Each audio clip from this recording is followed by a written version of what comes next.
guys, thanks for joining us. This is, what did we name ourselves? Tentatively. Tentatively. Yeah, we're smoking with schmucks at the moment. Subject to change, but we're working with that for now. But we're definitely what? We're definitely the bougie boys, right? We're gone. It's not bugging you, man. Right. That's all. It's Very much. That's the best part about cutting and splicing. You can cut anytime anyway. Sorry, it doesn't really matter. Can we just cut John out of the whole thing though? Sure. Oh yeah, absolutely. Should I tell honest truth about that kind of stuff? He never looked at the cameras and where they're pointing either. He could be completely out of I'm not in it. It's all right. Should we be looking at the cameras? Oh yeah, absolutely. Yeah. We don't want to forget about you. We That's do both. important, right? That's right. We do both. We are here for you, but mainly for me. That's fantastic. Are you going to give your bougie boy name? Yeah. So Bougie boy. we go Oh, yeah, through that? that's right. We have bougie. Well, okay, hold on. Before we go into that, let's talk about the reason why we decided to make this video. All right, or post any ideas about cigars. So I think I've been smoking for a good 8 or 9 years at least. You've been smoking for I've got some years on you. years. Okay, I there got you go. a few years on YouTube. There you go. Okay, so together we probably have 3 decades worth of smoking cigars. Start looking at different kind of cigars, talking about it. Yes, there are a lot of reviews out there, but we have our own interpretation of what we think cigars are going to be like. And so with that, we would love to be able to share with you. We want to hear what you think about cigars. We also want to start pairing. I mean, today we're having a couple of drinks. We're not actually going to talk about the drinks, an official pairing, but in the future we'd love to have a pairing and also some ideas from other people that maybe some guests that'll come out with us and share their ideas. There will definitely be guests in the future. Yes. We got some ideas in that regard. The hollowed space in which we sit today, which is our good friend and today our benefactor Joe Baxter has lent out his awesome cigar lounge. With that said, this is the cigar that we're going to be smoking and reviewing today. This happens to be part of one of my favorite lines out of the Dominican Republic, part of the Arturo Fuente moniker. This is a Reserva Don Carlos. John, what is the size we're enjoying today? This is a beautiful double robusto. All right. Double Ready to robusto. go. Thank you, John, for bringing the cigar. Normally, I will say that I tend to enjoy these in the standard robusto size. I think, generally speaking, the robusto size tends to lend an idea of a cigar's intention, no matter what brand or label it is, what origin. I think the robusto size is a great format in which to experience the cigar for what it's meant to be. Double robusto is probably the next best thing. And I'll be Lancero is almost better. Lancero, we can get into the differences in that too. A lot more leaf flavor going on there. The size, it may be the exact same blend, but the size will have a totally different flavor. Absolutely different. And that's just something for anybody that's newer to understand that, hey, just because those few inches can make all the difference in the world. That's what she said. Mm-hmm. Now, I don't know about you guys, how you like to cut your cigars, but a lot of people like to use V cuts. Myself, I like to cut it at an angle. There are definitely different techniques, different thoughts of mind in that regard. With a round capped cigar like we're enjoying today, I like to do a straight cut. Nice straight cut. I'm with you on that one. Yeah. That works best. Do not want to overcut, do want to cut past the cap. Just kind of show you a little bit of what that looks like. Nice, simple cut. Yeah, nice simple cut. I like So mine. as you can see, the Not too cap is deep. still intact. That's going to Can draw I get really just close fine. there? There you go. Oh, yeah, you get it. Got all sorts of examples going on. So what are you two drinking? Just so we know what we're... Yeah, so the audience knows what we're enjoying today is a staple of our crew, which is the Monkey Shoulder blended Scotch whiskey. Yes. Which is a good bang for the buck, which is something that I enjoy. So I chose a different path. I went with the Elijah Craig rye. Just a nice little sweetness to it. Now, I would also say that a lot of other cigar reviewers out there online on the interwebs probably have a lot to say about flavor, nuttiness, leather, this and that. I quite frankly think that is all total and absolute bullshit. A cigar is a cigar. I like it or I don't like it.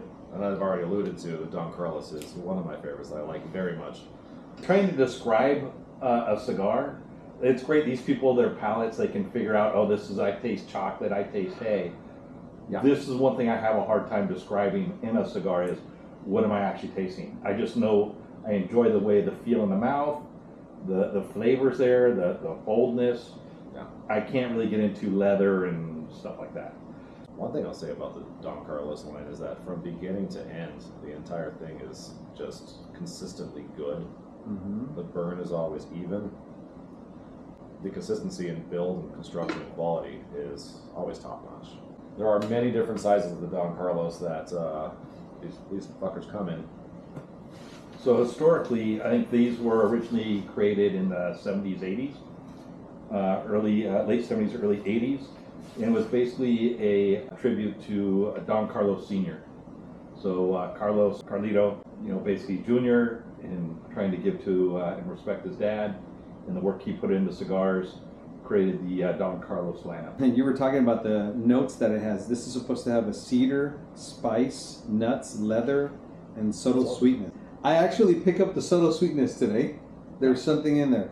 But it has a lot to do with what you ate, what you had for lunch, what you had for dinner, what you had right before the cigar, because that's going to change your palate. And I always think about, you brush your teeth, and who's ever brushed their teeth and then had some orange juice? Yeah. Right? Well, the same thing happens with other foods. You eat meat, chicken, whatever. It'll change your palate, and the cigar will taste different.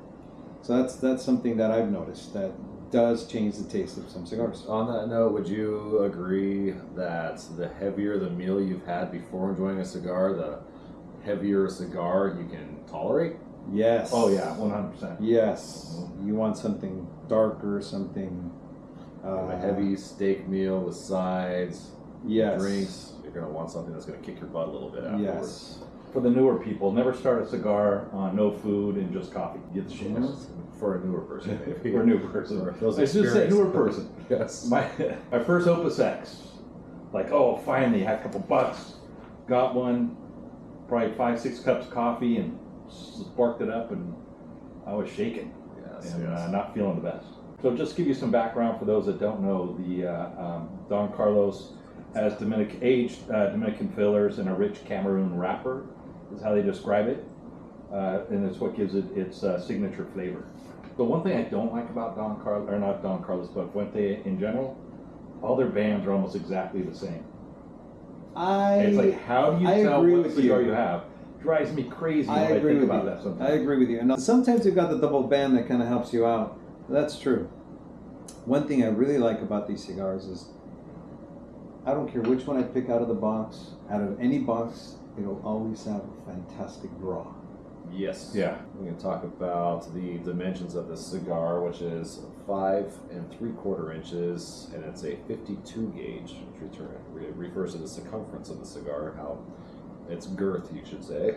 All right, one might. So you're a 52 gauge? So the girth of this cigar is a 52 gauge by 5 3/4 inches.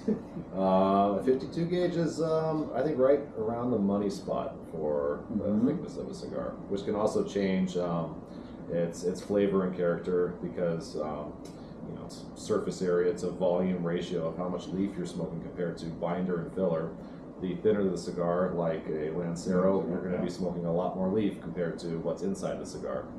And as John also said, the construction of the cigar has a Cameroon wrapper with Dominican binder and filler. So again, the ratio to 52 gauge cigar is, I think, pretty close to that money spot for me personally. And everybody's. You said you like the 50 a lot. 50 a lot, which is what the Robusto comes in. Yeah. So you want to take that. You want to take that thinner girth.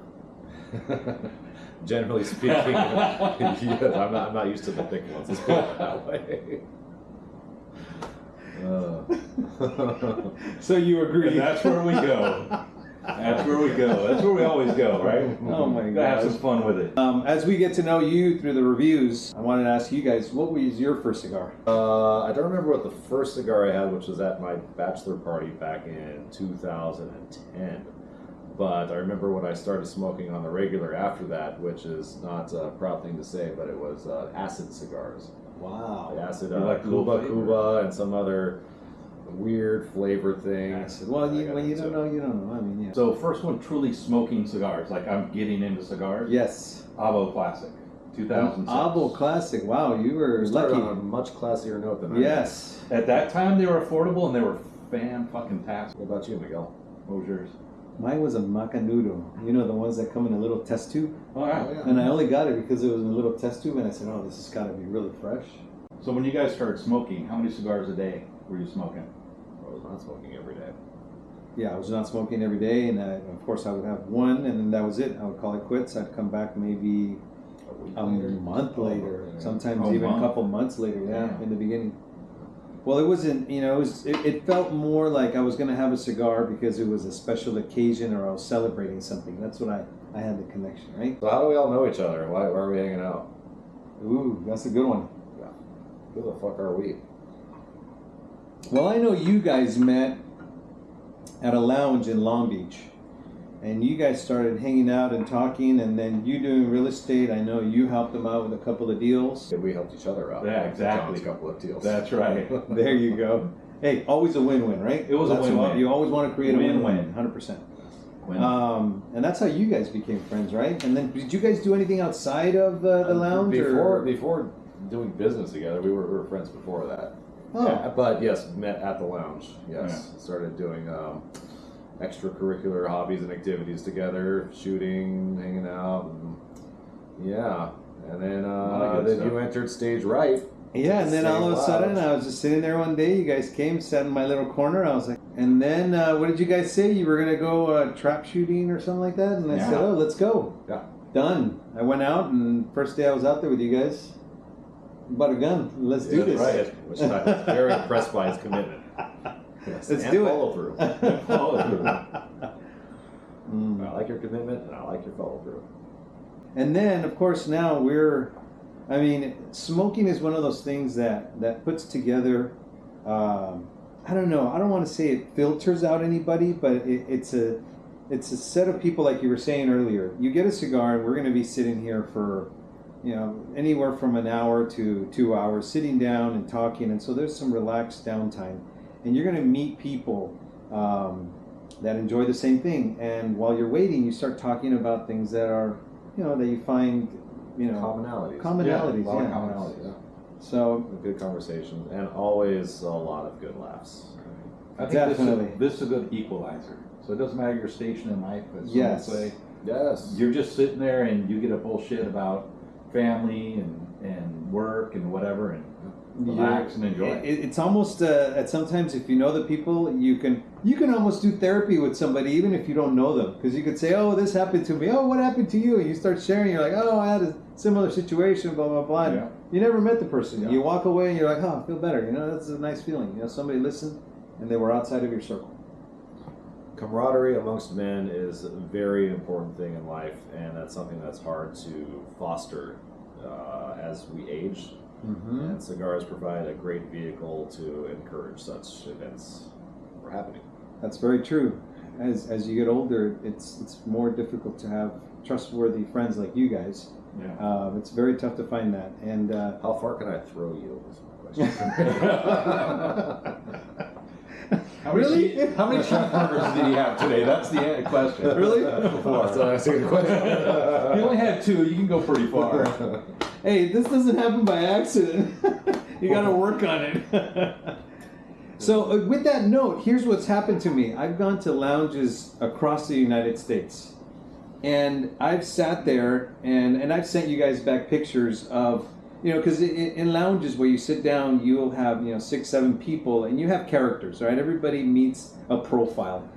And I went into this lounge and I sat down with like 6 people, and I took a picture of them, and I remember I was able to point out each guy that represented a guy that was in our lounge there. And it was and when I showed up that day, everybody welcomed me, and I was like one of the guys, and it was just open arms and have a drink and here's a cigar, and just very welcoming environment. And you'll find that happens everywhere you go. I know you wrote some notes here, and you started about the years. That was interesting to me.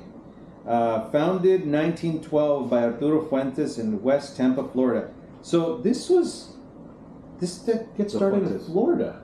The Fuentes, yes. I didn't know that. Yeah. Everybody thinks Cuban, but no. Yeah, that's what I thought. I mean, it's not a Cuban cigar, but I had no idea. Then it reestablished after a fire destroyed the factory in 1924. That's 12 years later. Just some time they were established. There are some limited edition. Check it out. There are some limited edition versions of this cigar.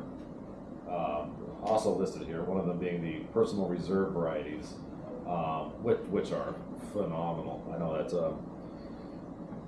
our host here, Joe, this one of his favorite cigars is the personal reserve Don Carlos, and then Eye of the Shark, which is a special shape cigar, which is Another like a phenomenal box pressed perfecto, I think you'd call it.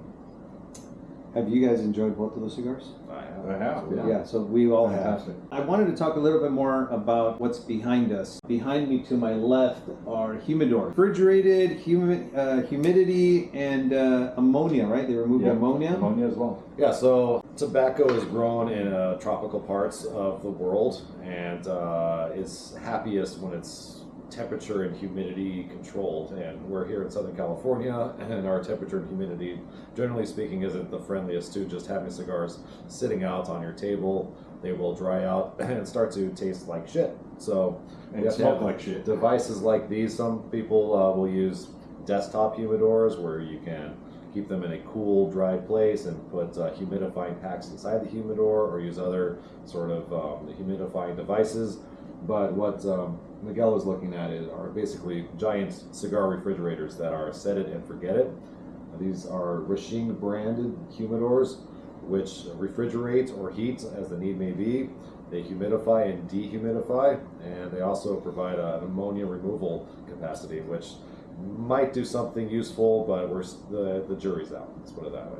All right, so my version of that was what you put into ChatGPT. What he threw out there is what ChatGPT would have given you. So there you go. You got it.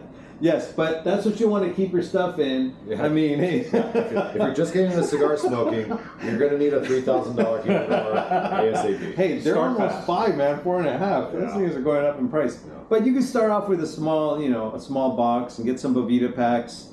Watch them regularly. If they start crystallizing, change them out. But yeah, you want to. The thing is that with cigars, you don't want to let them dry out.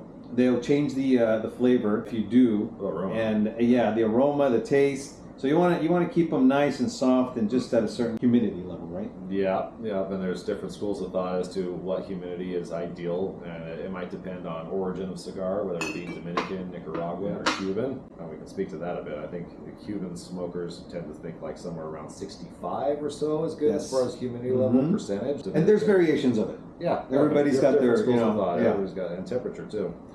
Dominican or Nicaraguan, maybe 67 to 69 is what most would consider ideal humidity percentage. We have to do a whole thing just on that. We could. Ran all the little humidors and Yeah. sizes, and then go through these. Yes. Maybe Rasheen will be nice enough and give us one to review. That would be awesome. Machine, Yeah. get a hold of us. Come on. We would love Help us to out talk here. about one. Even the retrohale on the cigar is good. Yeah. Not too many cigars can you retro, and this one is a good one for that. Very Absolutely. smooth, very tasty.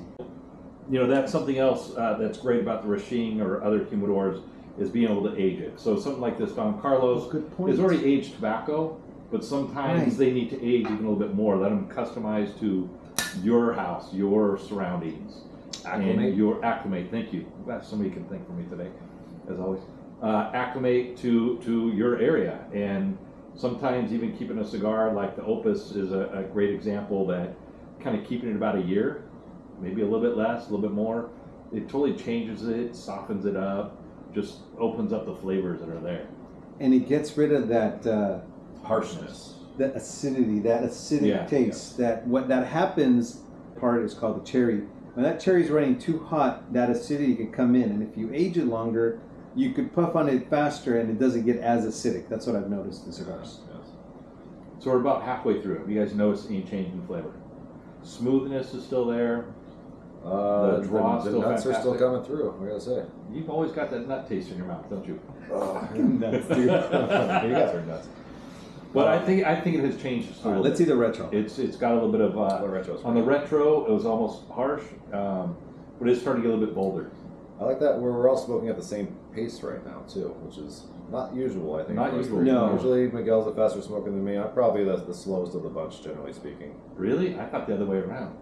No, Miguel's a faster. Okay, smoker. okay. We drove Dude. from Vegas one time, and I smoked one cigar the whole way, and now he thinks I'm a slow I had smoker. like 2.5. I think my car still smells a little bit. You keep telling me that. Yeah. So sometimes a cigar might start, for whatever reason, burning a little unevenly. This is not bad because, again, we're smoking a very consistent cigar, but I got a little bit here that's not burning as evenly as the rest. I might just touch it up a little bit with my lighter there. Fix it. We're gonna have to do a whole etiquette video at some point in time. So this is our very first video that we put out, and I think that we've gathered so much information, and we could give so much to our viewers out there. We don't even know the information we have that we could share, and it'll help us. It'll help us guide through the process. If you guys leave reviews, of course, subscribe to us, and like, subscribe, follow. Yeah, there you go. Wherever it is in your share, comment. Here. I remember noticing people go. Comments. People say on the left side at the bottom, and then you look and there's nothing there. What's he talking about? At least that happens to me. They're right. There's no link, bitch. We'd have Patreon before you know it, right? We're gonna start Patreon pretty soon. Yeah, it really helps us out. You feel free to give us money if you like. I mean, Oh, you know what? That's a good idea. I'm gonna put a QR code there. Oh yeah. Going back to the reviews, please leave us reviews. What do you want to know? Do you want to know how to cut a cigar? You want to know about different brands? Do you want to know about what to get started? If you're already an avid smoker, I mean, you see all these popular name brands out there, but sometimes we go outside of that and we try different cigars. Do you want to hear about that? Do you want to know more about the humidity, on how to take care of your cigars, how to smoke a cigar? Because a lot of people will smoke it. Some people, I've told them, yeah, you know, you just puff, and they don't understand what a puff is. So I would also say send us ideas on pairings, or send us the alcohol and what cigar we should have with it. Right? Send us the bottle we should be enjoying. Exactly. You can even send the cigar, especially some nice Cubans. Send us the cigar. A little bit of rum, that'd be fantastic. Send us the. We'll never complain. Okay. So we're a little bit past the halfway mark. Have you noticed a change in the cigar? It still tastes the exact fucking same. It's a fantastic cigar still. Right? I'm tasting some different stuff. What are you tasting? I can't give like I taste cedar, but it's a little bit bolder. It's got a little bit more strength to it. So this, as Fuente is generally speaking, this cigar too is not super oily as far as the sheen on the wrapper, which is something that I personally prefer. I don't like a super oily cigar. Yes. Especially if it's a dark like a Maduro. We did get into different wrapper types, but I like it a bit on the drier side as far as the wrapper is concerned. Like a Cameroon, it'll always be oily and all that. Yeah. All right, so going back to this. So sometimes, you know, you've got a cigar, you've got all these fabulous flavors and the nuts and all that, whatever else you want to taste in it. Yep. But sometimes there's no smoke. And I'm just trying to draw out a good smoke, and that's what I like. This cigar delivers that. I want flavor in that smoke. I want smoke. I want that cloud. Yeah. Sometimes you're smoking a great cigar and that's all you get. It's like, whoa, no, what's going on? Maybe it's not maybe I don't have it lit right, or I don't know. It's just a bad cigar. It could be condition, age, draw, the way it was stored. What kind of cigar it is. Plugged, yes. Origin, absolutely. But like we alluded to at the beginning, the Arturo Fuente line, Don Carlos in particular, is always a consistent, fantastic smoke. I agree 100%. Every one of these you light up, tastes and smokes the exact fucking same. So when you walk into a humidor in a lounge and you're wondering what the heck do I smoke, if you go with one of these Don Carlos, you're going to get a perfect cigar. Again, thank you very much to Joe Baxter for letting us use his lounge. This is fantastic. And thank you for liking and subscribing. That's right. Like us and subscribe. And like. At some point we will have a Patreon. And comment and send us booze and